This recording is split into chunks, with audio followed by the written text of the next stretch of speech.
ভাই আপনার কাছে বিকাশ আছে? আছে ভাই। আচ্ছা 10,000-এর কত ভাই? 200 টাকা। 10,000-এ 200, 20,000-এ 400 টাকা। 400 টাকা। তাহলে আমার একটা 20,000 টাকা দেন তো আমার নাম্বারে। নাম্বারটা উঠান 01716 558163।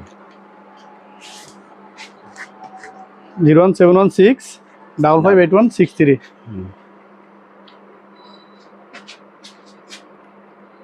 চলে গেছে ভাই।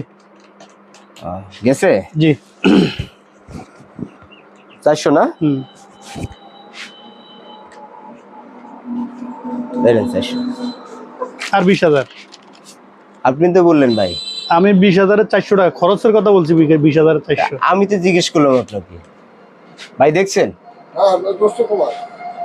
আমি তো জিজ্ঞেস করলাম। আমি খরচের কথা বলছি 20,000-এর 400 টাকা। ফাইজলামি লইছেন না? ফাইজলামি লইছেন না?